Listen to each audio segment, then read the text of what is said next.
ओम शांति। ये भारत भूमि बहुत बहुत धन्य भूमि है, जिस पर महान हस्तियाँ, विभूतियाँ भारत भूमि में आकर के सत्य की खोज और आध्यात्मिकता की खोज और परमात्मा की शक्ति की खोज में आगे बढ़ते हुए अपना नाम भी बहुत ही कमाया। लेकिन ऐसे एक महान हस्ती, महान विभूति, पुण्य आत्मा, जो कि डायरेक्ट परमपिता परमात्मा ने ही उन्हें चुना है, उनकी विशेषताओं के अनुसार, उनकी योग्यताओं के अनुसार परमात्मा ने ही चुन करके उनको अपना बनाया। अपना बनाने के साथ साथ उनका दिव्य नाम, इतना श्रेष्ठ नाम दिया, दादी प्रकाश मणि। ये नाम सुनते ही सभी के दिल में, सारी विश्व की आत्माओं के दिल में इतने दिव्य प्रकाश, अलौकिक प्रकाश, आध्यात्मिकता की प्रकाश जागृत होती है। जैसा नाम उनकी प्रकाश मणि, वो साधारण प्रकाश, साधारण अलौकिकता की स्वरूप नहीं, अर्थात इतनी तेज, इतनी अद्भुत शक्ति उनके अंदर थी, जो सारी विश्व के अंदर अज्ञानता के अंधकार को दूर करने की निमित्त बनी और मणि के रूप में, बेदाग हीरे के रूप में इतनी चमक उनकी मस्तक के अंदर आत्मा रूपी मणि चमक रही थी, तो सारी विश्व की आत्माओं के अंदर में भी वो चमक दिव्य दृष्टि से सबको महसूसता होती थी। ऐसे महान विभूति, सर्वश्रेष्ठ परमात्मा की दिल तख्त नशीन, परमात्मा की छत्र छाया में पली हुई आत्मा की समीप, मुझ आत्मा की अंग संग में अनुभव करने का जो परम सौभाग्य प्राप्त हुआ, बचपन से ही मैं आत्मा बहुत ही पद्मा पदम भाग्यशाली महसूस कर रही हूँ, क्योंकि ऐसे महान हस्ती की समीपता का, संग का और उनकी छत्र छाया का अनुभव भी काफ़ी बचपन से अनुभव होता रहा। छोटेपन से मैं अनुभव दादी की द्वारा यही किया कि दादी जी कितनी एक बल, एक भरोसे वाले, अटल निश्चय, अटल विश्वास एक प्रभु पिता के पास होने के नाते, उस अटल निश्चय, अटल विश्वास के कारण, एक बल, एक भरोसे के कारण उन्होंने बड़े से बड़े, विशाल कार्य, बड़े बड़े महासम्मेलनी से लेकर के देश विदेश में, राष्ट्र अंतर्राष्ट्रीय के स्तर पर महान महान आत्माओं को, सारी विश्व की आत्माओं को आकर्षित करते रहे। उसके साथ साथ उन्हीं के त्याग, तपस्या, दृढ़ता, हिम्मत, उमंग, उल्लास के फलस्वरूप माउंट आबू के अंदर पांडव भवन ही नहीं, साथ साथ ओम शांति भवन और ज्ञान सरोवर एवं शांतिवन, मनमोहनी कॉम्प्लेक्स आदि आदि का बहुत भवनों की निर्माण होने के साथ साथ बहुत ही भव्य रूप से और मन को मोहित करने रूप से अनोखा अनोखा कार्यक्रम होता रहा। तो इतनी श्रेष्ठ ते श्रेष्ठ, ऊंचे ते ऊंच कार्य जो चलता रहा दादी की सन्मुख, दादी की बुद्धि के अंदर यही अटल निश्चय, अटल विश्वास, दृढ़ संकल्प रहता था, मैं नहीं कर रही हूँ, करन करावनहार बाबा मुझ आत्मा को निमित्त बना करके कार्य करा रहे हैं। इसलिए हमने छोटेपन से अनुभव किया, इतनी बड़ी महान हस्ती होते हुए भी दादी के अंदर कितना निर्माणता और निमित्त भाव और निर्मल वाणी, मधुर वाणी और अति ही निर्विकारी वाणी उच्चारण करती थी। तो ये हम सभी को व्यक्तिगत रूप में, मुझ आत्मा को ये अनुभव होता था कि दादी के अंदर जो प्रशासन करने की कला थी वो सभी को सीखने जैसे है। सभी के लिए समदृष्टि भाव रखना, छोटे हो बड़े हो, साधारण हो या कोई गरीब हो, कोई अमीर हो, बच्चे हो, बूढ़े हो, सभी के साथ बड़े स्नेह से, बड़े उदार चित्त भाव से, सरलता के रूप से अपना बनाने की कला उनमें बहुत ही ज़बरदस्त रहती थी। तो उनके अंदर जितनी भी महिमा वर्णन करे उतना कम है। और बाबा के लिए इतना प्यार होने के कारण मुरली से भी उनकी अटूट प्यार, अटूट लगन, अटूट तड़फन रहती थी। अनुभव में आता है कि मुरली दादी 3-4 बार दिन में पढ़ती थी और मुरली को भी ऊपरी रूप से ऐसे ही नहीं पढ़ लेती थी। एक मुरली 3-4 बार पढ़ना माना उसकी गहराई में जाना, उसका मनन चिंतन करना, उसका स्वरूप का अनुभव करना। वही मुरली जब क्लास में सुनाती थी, भले वो ओम शांति भवन हो या शांति वन में भी, डायमंड हॉल में भी सुनाती थी, ऐसे ही लग रहा था कि दादी सभी भाई बहनों की दिल जीत करके, अर्थात बाबा की महावाक्यों को सभी की ब्राह्मण बच्चों की दिल दिमाग में छाप डाल देती थी। क्योंकि दादी जो सुनाती थी वो प्रैक्टिकल अनुभव करने के साथ उस स्वरूप में स्थित होकर के सुनाती थी, जिसकी फलस्वरूप सारी ब्राह्मण परिवार के अंदर कितनी खुशी की लहर, उमंग उत्साह की लहर। ये 1.5-2 घंटा की मुरली में ऐसा लग रहा था कि ज्ञान डांस सभी कर रहे हैं, फरिश्तों की समान सभी उड़ रहे हैं। बहुत ही उमंग उत्साह नशे में दादी मुरली सुनाती थी। इसलिए दादी की मुरली है तो बाबा की मुरली, पर दादी मुरली सुना रही कहने से एक अनोखा लहर, अनोखा खुशी सभी के अंदर दिल से जागृत हो जाता था। तो दादी के अंदर जितना ही सर्व गुणों की, सर्व शक्तियों की भरपूरता की अनुभव होता था, उतना ही दूसरी ओर ज्ञान के हर प्रकार के खजानों से संपन्न, भरपूर और समय प्रति समय गुण और शक्ति और समय को देखते हुए एक खजानों को दादी हर एक की नब्ज के अनुसार बांटती थी। हर एक की संस्कार को देखते हुए, हर एक की मनोभावनाओं को पहचानते हुए, क्योंकि दादी के अंदर बहुत ही परखने की शक्ति थी। इसलिए हर आत्माओं की, कोई भी हो, उन आत्माओं की मनोवृत्ति को, मन की भावनाओं को पहचानते हुए उनकी ज़रूरत के अनुसार, उनकी आवश्यकता के अनुसार, चाहे ज्ञान खजाना या ज्ञान की कोई भी पॉइंट सुनाती थी, या योग शक्ति की किरणें दान देती थी, या साइलेंस शक्ति की किरणें दान देती थी, या गुणदान करती थी। उनकी एक शब्द की बोल से सभी की दिल पिघल जाता था, भावुक या भावनाओं में आ जाते थे, क्योंकि उनके चेहरे में इतनी दिव्य मुस्कुराहट, अलौकिक मुस्कुराहट, रूहानी मुस्कुराहट नज़र आती थी। वो मुस्कुराहट में भी बहुत प्रेरणाएं सभी को मिलती थी, क्योंकि दादी हमेशा ईश्वरीय मस्ती में रहती थी, ईश्वरीय नशे में रहती थी, श्रेष्ठ सोमान में रहती थी।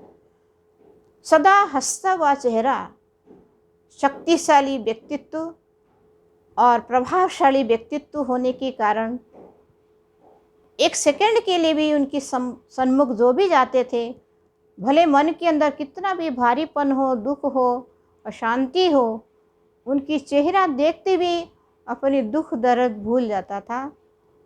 और उनके अंदर की जो खजाना समाया हुआ था, वो खजानों का वाइब्रेशन से सामने वाली आत्मा को भी संतुष्टता का अनुभव करा लेती थी। तो दादी वो विशेष महान विभूति है, खुद संतुष्ट रह करके सर्व को संतुष्ट कराना, संतुष्टता की खान थी, सर्व को दुआएं देती थी, सर्व की शुभ चिंतक बन करके सर्व की भला की ही सोच सोचती थी। अर्थात दादी सर्व की दिल को जानने के साथ साथ बैलेंस पूर्ण जीवन जीना कला सिखाती थी। हर योग्यता में बैलेंस रखती थी। जिस प्रकार जितना नॉलेजफुल उतना पावरफुल, जितना लॉ उतना ही लवफुल थी। लॉ एंड लव का बैलेंस रहता था। जितना गंभीर उतना ही रमणीकता मूर्ति, और जितना ही सेवा में व्यस्त रहती थी उतना ही ईश्वरीय मस्ती में मस्त रहती थी। अर्थात हर प्रकार की स्टेज में मानसिक स्थिति इतनी पावरफुल, इतनी बैलेंस पूर्ण होने के नाते जो भी उनकी संपर्क में आते थे ऑटोमेटिकली उनकी दुख दर्द भूलने के साथ कुछ ना कुछ अमिट छाप लेकर के जाते थे। तो दादी एक ममतामयी सागर की समान मातृ स्वरूपा विशाल हृदय वाली थी, जिसका प्रैक्टिकल अनुभव हमने छोटेपन से किया। जब टीचर्स भर्तियाँ होती थी मधुबन में, हम सभी बहनें, टीचर्स बहनें भर्ती के लिए बहुत ही उमंग उत्साह से निश्चय से जब मधुबन पहुँचते थे, उस समय ऐसे अनुभव होता था जैसे बाप दादा बाबा की महावाक्य चलाते हैं। चलाने से पहले दृष्टि देते हुए हॉल में रहने वाले सभी भाई बहनों की बाप दादा वाइब्रेशन कैच करने के साथ वाणी चलाते हैं, वाणी चलाते थे। इसी प्रकार दादी भी जब भी स्टेज पर आकर के टीचर्स बहनों से मिलती थी या क्लास कराती थी, ऐसे ही लगता था जैसे कि सभी टीचर्स बहनों के अंदर जो कुछ कमी कमजोरियां नज़र आती थी, चाहे वो प्रशासन के रूप में, चाहे वो सेंटर चलाने के रूप से, चाहे बहनों के साथ संस्कार मिलन के रूप से कहो, या स्टूडेंट्स के साथ भी कैसे चलना है, या सेंटर के वातावरण को कैसे पावरफुल बनाना है, किसी भी पॉइंट पर, किसी भी टॉपिक पर वो क्लास कराती थी। इतनी शक्ति स्वरूप होकर के, धारणा युक्त होकर के, और हर एक की कमी कमजोरियों को मिटाने के रूप से, कल्याणकारी की शुभ भावना से, बड़ी मीठी बोल से शक्ति स्वरूप वाणी रहती थी। लेकिन मीठी बोल बोलते हुए हर एक स्टूडेंट्स के अंदर, हर एक टीचर्स के अंदर ये फीलिंग जागृत होता था कि हमारी कमी दादी को कैसे मालूम पड़ा। अपनी अपनी कमियों को झांकने की शक्ति भी दादी की मुखार बिंदु से उच्चारण हुई महावाक्यों से महसूस हो जाता था। और दादी क्लास कराने के बाद इतने रमणीक रूप से सभी टीचर्स बहनों से पूछती थी, आप सभी मेरी सखियां हो ना, इतनी दूर दूर से आए हो, मेरी सखियां हो। बड़े प्यार से, स्नेह से कहती थी मेरी सखियां।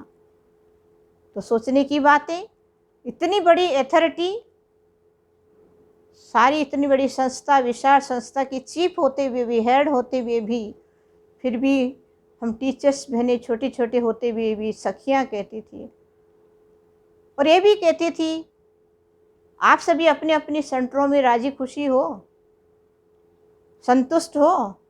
अगर कुछ प्रॉब्लम हो, दादी आपको वेलकम कर रही है, बुला रही है पास में। कभी भी आप दादी के पास आ सकते हो, अकेले में टाइम ले सकती हो, और दादी टाइम देने के लिए भी राजी है। आपकी दिल की हाल सुनाने के लिए भी टाइम देंगे। कोई भी प्रॉब्लम लेकर के अपने सेंटरों में नहीं जाना, दिल को हल्का करके, भले आप चिट्ठी लिख करके दो, या वैसे भी किसी को, ब्राह्मणी को बोल दो दादी से मिलना है। वैसे भी दादी तो आंगन में बैठती है, कभी भी आप आकर के हमसे भी मिल के पर्सनली भी बोल सकते हो। माना दादी इतनी बड़ी सरल रूप से सभी को मिलने के लिए इशारा देती थी। बड़ी बड़ी महात्माएं जो पोजीशन में रहने वाले, उनकी पोजीशन के अनुसार कितनी वो गंभीर, कितनी ऑफिशियल रहते हैं, लेकिन दादी जी पांडव भवन के आंगन में ऐसे बैठती थी, जो भी भाई बहनें भी मिल सकते थे। इसी प्रकार दादी खुली छुट्टी दे करके बोलती थी टीचर्स बहनों के लिए भी, आप लोग कभी भी आकर के मिल के मेरे से बात टाइम ले सकते हो। और टीचर्स बहनों को भी ये भी कहती थी कि आज हमको दिल हो रही है, दादी को दिल हो रही है सभी टीचर्स बहनों को आइसक्रीम खिलाने के लिए या गुपचुप खिलाने के लिए, या आप लोगों को जो चाहिए पसंद वाली बात बोलो, आप लोगों को खिलाएं। तो इतनी खुली दिल से माँ की स्वरूप होकर के विशालता की दिल से दिल खोल के बोलती थी। दादी की बोल से ही जिसकी मन में जो कुछ भी प्रश्न पूछना भी होता था वहीं पर फुल स्टॉप लग जाता था।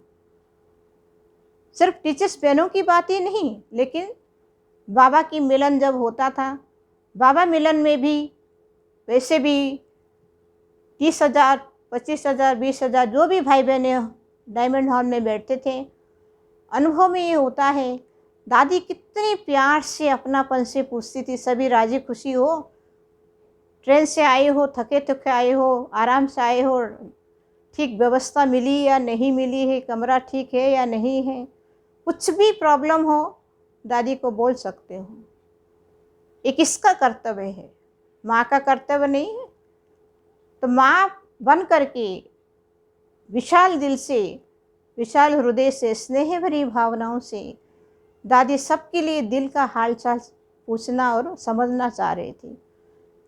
इसलिए दादी को ममतामयी, स्नेहमयी माँ स्वरूप जरूर दिल से भासना आती थी और अभी तक आ भी रही है।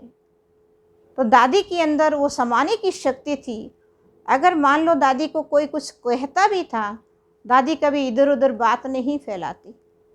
दादी उन बातों को समा करके जिसकी बात है, जिसको इशारा देना होता था, उनको पर्सनली बुला के इशारा दे देती थी।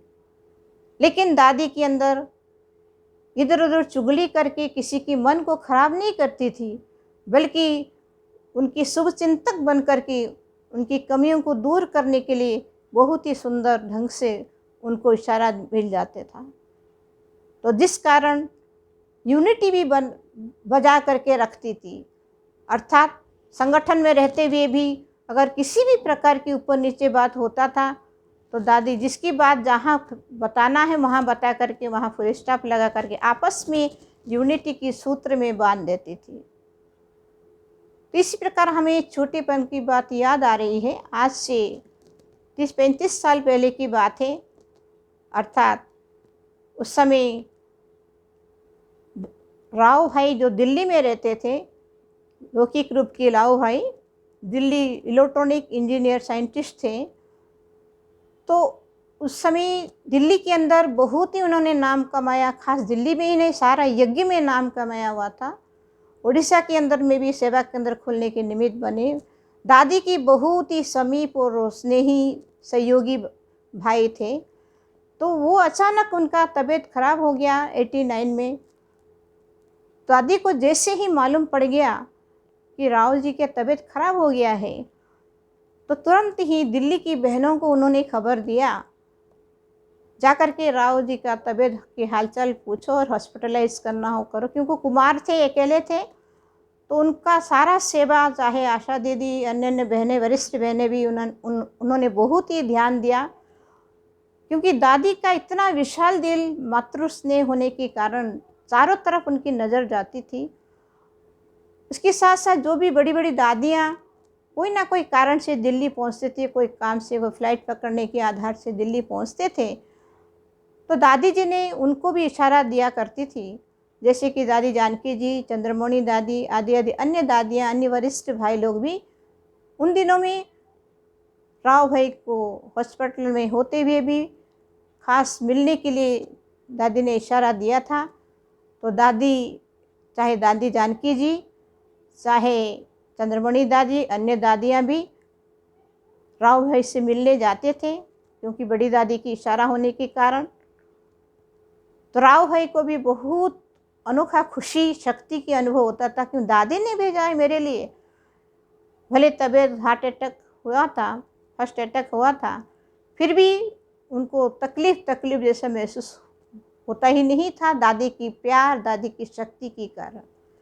उसके साथ साथ ड्रामा अनुसार उन्होंने जब जुलाई 7 को 89 में ही पुराना शरीर त्याग किया, दादी को जैसे ही खबर मालूम पड़ा उन्होंने पुराना शरीर त्याग किया, तो बहुत बड़ी आश्चर्य की बात है। दादी इतनी दूर माउंट आबू में रहते हुए भी मधुबन से जमुना प्रसाद भाई और कुछ वरिष्ठ भाइयों को भी दादी ने खास मधुबन से चंदन के हार और बाबा की कमरे की बहुत ही सुंदर सुंदर फूल और भोग का रुमाल और बहुत लौकिक अलौकिक वालों के लिए बहुत सुंदर शब्दों की अमृत वचन दादी की अपने मुखार बिंदु की द्वारा रिकॉर्डिंग किया हुआ टेप से भरा हुआ कुछ रिकॉर्डिंग का वॉइस भी भेज करके जमुना प्रसाद भाई लेके आए थे। तो हम लोग दिल्ली में ही थे, तो दिल्ली में जैसे देखा कि दादी जी ने कितना सुंदर रूप से कितनी भावना से भाई जी के लिए भेजा है, तो ड्रामा अनुसार जो कुछ कार्य करना था संस्कार आदि हुआ। लेकिन उनकी बीच में यही कहना चाहती हूँ कि लौकिक में जो बड़े भाई थे, राव भाई से भी बड़े जो थे और उससे भी बड़े भाई 2-3 भाई, इस प्रकार 4 मेंबर के मन के अंदर बहुत ज़बरदस्त नेगेटिव कुछ असर पड़ा। इस रूप से नेगेटिव असर पड़ा कि राव भाई ये 2 बहनों को ब्रह्मा कुमारी की संस्था में तो इसमें समर्पण करा दिया, लेकिन 2 बहनों के लिए उन्होंने क्या किया, उनके लिए क्या बैंक बैलेंस रखा। अगर मकान बनाया भी ओम निवास माउंट आबू के अंदर, वो भी उनके नाम से ही बनाया है। उनको कैसे कैसे खबर मिल गया, उनके नाम से बनाया है। दोनों बहनों का तो कुछ नहीं किया, इनका देख रेख कैसे होगा, उनको कुछ तो फंड होना चाहिए। पहले से ज्ञान के विरुद्ध थे भी थे। तो ये जो नेगेटिव असर होने के कारण मन के अंदर 2 भाइयों के अंदर एक जोश और नशा आने लगा।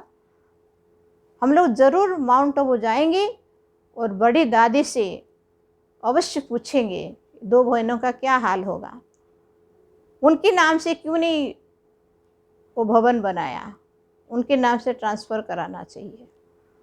बड़े जोश में 2-3 दिन के बाद निकले माउंट आबू की यात्रा में, जिसमें हम और सुशीला बहन भी साथ में थे। लेकिन वहाँ जैसे पहुँचने वाले थे, पता नहीं दादी जी को और रमेश भाई जी को इन सब खबर अपने आप मालूम पड़ गया था। वो लोग बड़े जोश में हैं, आ रहे हैं दादी से मिलने के लिए। लेकिन कितनी बड़ी अद्भुत और चमत्कार का ये सीन हुआ। जैसे हम लोग पहुँचे पांडव भवन के आंगन में भाइयों की साथ लेते हुए, तो दादी जी इतना सुंदर प्यार से, बड़ी दादी और मोहिनी दीदी, रमेश भाई, तीनों खड़े थे पांडव भवन के आंगन में। तीनों ने बहुत प्यार से योग युक्त दृष्टि दे करके रूहानी मुस्कुराहट से स्वागत भी किया। वो शकल देखते ही बड़े भाई की जो गुस्सा और परिवार के अंदर थोड़ा बहुत जो असंतुष्टता था, जोश था, कुछ परसेंटेज फर्क तो पड़ गया। वो वातावरण की प्रभाव कहें, दादी की स्थिति की प्रभाव कहें, दादी की दृष्टि की महानता कहें, ऑटोमेटिकली थोड़ा गुस्सा कम हुआ। और उनको कमरा जैसे मिला, कमरा देखते हुए बाकी जो भी ट्रीटमेंट मिला, फिर उसके बाद शाम को ऑफिस रूम में बिठा करके परिवार वालों से दादी पर्सनली और रमेश भाई भी, मोहिनी दीदी भी आके मिली। दादी कितनी खुले दिल से पूछने लगी, भाई लोग, आप लोग इतनी प्यार से भगवान के घर में आए हो, आपको जो चाहिए सो डिमांड करके मांग सकते हो। क्या ये 2 बहनों के लिए वो मकान ही चाहिए? मकान चाहिए तो राव जी की जो मकान है वो तो दे ही देंगे, कोई बड़ी बात नहीं है। लेकिन इतनी बड़ी बड़ी भवन आप जब देख रहे हो, उनमें से भी कोई भवन चाहिए तो भी बोलो, वो भी दादी देने के लिए तैयार है। बहनों को हम कुछ असुविधा होने नहीं देंगे। तो सुबह तो पहुँचे थे 11 बजे तक, फिर शाम को जब मिले, सुबह से शाम तक जो उनको ट्रीटमेंट मिला, जो वाइब्रेशन अनुभव किया, वो दादी की निर्माण चित्त बोल सुने, इतने विशाल दिल के बोल सुने, वो खुद चक्रित होने लगे। हम तो छोटी सी फ्लैट और मकान के लिए बोल रहे हैं, दादी कितना भवन देने के लिए तैयार हो रही हैं। ये तो कितना उनकी विशाल दिल है। उनको इतना शर्मिंदा लगा, इतना वंडर भी लगा, और खुद शर्मिंदा होकर के बोलने लगे, दादी आप तो माँ समान हो, हम तो खुद अनुभव कर रही हूँ, आप इतना प्यार दे रहे हो इन बहनों को। उनको तो सारा दुनिया कैसे प्यार दादी से लूट रहे मालूम नहीं है ना। इसलिए देख रही थी दादी की प्यार, दादी की बोल, दादी की मुस्कुराहट, चेहरे से ही उनकी दिल दिमाग टोटली परिवर्तन हो गया। और हम दोनों बहनों को देखते हुए पूछने लगे, आप लोगों को और कुछ चाहिए? तो हम लोगों ने कहा, हम लोगों ने तो कुछ डिमांड नहीं किया, दादी हमारे सब कुछ है, बाबा का घर ही हमारे लिए है। तो दादी भी पूछने लगी, आप लोग को चाहिए तो बोलो बहनों। मैंने कहा, दादी आप ही हमारी सब कुछ हो। तो उनकी जो भी संदेह था या नाराज़गी था, गुस्सा था, वहीं फुल स्टॉप और शांत हो गई। और अभी भी वो ज्ञान के कनेक्शन में बहुत गहरा संबंध में है। तो कहने का भावार्थ, दादी की दिव्य स्वरूप में ही, दिव्यता में ही, या विशेष गुणों के अनुसार इतनी गुण उनके अंदर समाने के कारण ये गुस्सा भी शांत हो गया, शीतल बन गई। तो दादी की एथॉरिटी की स्थिति, एक तरफ एथॉरिटी भी, दूसरी ओर निर्माणता की संस्कार है, बैलेंस पूर्ण स्थिति, योग युक्त स्थिति के कारण दादी सभी को अपना बना लेती थी। तो दादी की ये जो महानता अनुभव छोटेपन से किया, प्रैक्टिकल लाइफ के अनुसार हमने अनुभव सुनाया। साथ ही साथ और नज़दीक से नज़दीक अगस्त मास जब भी आता है, दादी की कितनी जीवन भर बचपन से अब तक की अनगिनत अनुभव है जो शब्दों में नहीं कहा जा सकता है। तो दादी को किन शब्दों में, किन विशेषताओं का वर्णन करूं, किन शक्तियों की वर्णन करूं, शब्दों में वर्णन करना मुश्किल है। फिर भी कि अगस्त 25 विशेष दादी की 14वां स्मृति दिवस की निमित्त इतनी महान हस्ती, बाप समान, बाप स्वरूप, बाप समान फरिश्ता स्वरूप दादी जी को हम सत नमन करते हुए बहुत बहुत धन्य धन्य महसूस करती हूँ। और ऐसे ही महसूस करती हूँ, दादी भले हमारे सबकी ब्राह्मणों के बीच में नहीं, लेकिन सूक्ष्म स्वरूप से अभी भी हम सभी की सूक्ष्म स्वरूप से सेवाएं दे रही हैं, आगे बढ़ा रही हैं। उनकी वरदानी हस्त हम मुझ आत्मा की सिर पर है, और उन्हीं की योग्यताओं को देखते हुए हम आगे बढ़ते जाएंगे। इन्हीं शब्दों से हम अपनी वाणी को विराम देती हूँ। ओम शांति।